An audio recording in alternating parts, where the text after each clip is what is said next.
Bonjour, alors on va voir comment monter un leurre souple sur un hameçon texan. Là j'ai pris un Giant X-Layer de chez Megabass et un hameçon texan sur une forme tout ce qu'il y a de plus classique. Donc l'opération est assez simple en fait. Vous prenez votre leurre, votre hameçon, vous piquez votre hameçon juste à la base du leurre, sur le nez du leurre et vous le ressortez juste en dessous. Ce qu'il faut essayer de faire, c'est de en fait calculer la distance qui sépare l'œillet du petit décroché qu'il y a là, et puis reporter à peu près cette distance-là sous le leurre. Donc, une fois que ça c'est fait, vous faites coulisser l'hameçon dans le leurre. Quand il est au bout comme ça, vous le retournez et vous le poussez pour le mettre en butée. Là vous voyez, il y a vraiment l'œillet qui vient se mettre contre le leurre, le décroché qui est à l'intérieur et il ressort bien. Donc là je l'ai bien piqué à la bonne taille. Non, vous regardez à peu près où doit sortir la pointe. Faut pas que le leurre soit trop tendu comme ça, autrement ça va l'empêcher de nager et il va se déchirer plus vite. Et faut pas qu'il soit trop mou non plus parce que il nagera pas bien, ce sera pas naturel, ça va nager sur le côté. Donc il faut vraiment que ce soit le plus naturel possible en épousant la texture du leurre à la base. Donc là vous regardez, donc l'hameçon il doit sortir à cet endroit-là. Donc vous le piquez par en dessous à l'endroit que vous avez vu, comme ça, le plus au milieu possible. Vous le faites traverser et il faut que ça sorte au milieu du dos. Donc voilà, là c'est pas mal. Donc là vous avez un hameçon qui est bien monté.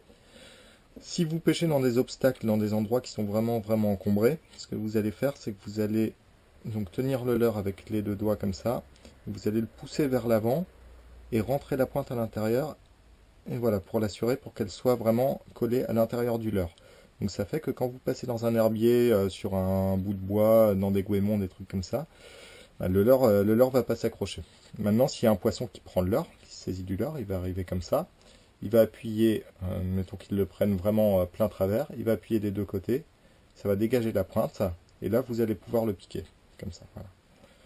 Donc ça fait que le leurre, on va le voir un peu plus loin dans l'article, le leurre il va se dégager, comme ça, il va coulisser quand le poisson le prendra sur la hampe de l'hameçon, et la pointe va vraiment être dégagée, donc elle va pouvoir se piquer. Souvent c'est pendant le ferrage, en fait le leurre et l'hameçon vont coulisser le long de la gueule du poisson, et c'est en sortant que le leurre va se piquer à la commissure, l'hameçon va se piquer à la commissure des lèvres.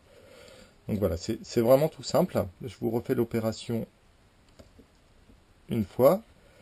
Vous allez voir, quand on a l'habitude, c'est très rapide. Vous le piquez, vous le ressortez en dessous, vous le faites coulisser, ça va vraiment vite. Vous regardez où ça doit sortir, vous le repiquez en dessous, vous le faites ressortir, et s'il y a besoin, vous le repiquez à l'intérieur. C'est pas tout le temps nécessaire, parfois on peut vraiment le laisser comme ça, quand il n'y a pas trop d'accro, quand c'est vraiment, l'idée c'est de réduire le poids du montage, ça peut passer comme ça. Mais si vous êtes dans des endroits encombrés, vraiment, moi ce que je vous conseille c'est de le passer à l'intérieur. Voilà, il y a une autre méthode qui consiste à pas sortir complètement la pointe, c'est-à-dire à la sortir un tout petit peu dans la matière du leurre comme ça, et ça donne à peu près la même chose. C'est quand un poisson appuie, ça se dégage. Par contre, ça abîme un peu plus le leurre et puis ça se dégage quand même un petit peu moins bien. C'est vraiment très bon sur des obstacles vraiment gros et puis nombreux, mais bon, la méthode la plus simple, c'est vraiment pour moi de piquer la pointe légèrement, et puis quand il y a un poisson qui appuie, hop, ça se dégage tout de suite. Donc voilà, normalement maintenant vous savez monter un hameçon, et je vais vous expliquer dans le reste de l'article quel type d'hameçon choisir par rapport au leurre, et puis dans les articles qui vont suivre après, quelle technique, quel montage associé à ces hameçons-là et à tel et tel type de leurre, puis je finirai par des combos de leurre et d'hameçon et de techniques qui fonctionnent vraiment bien. Voilà, merci d'avoir regardé la vidéo.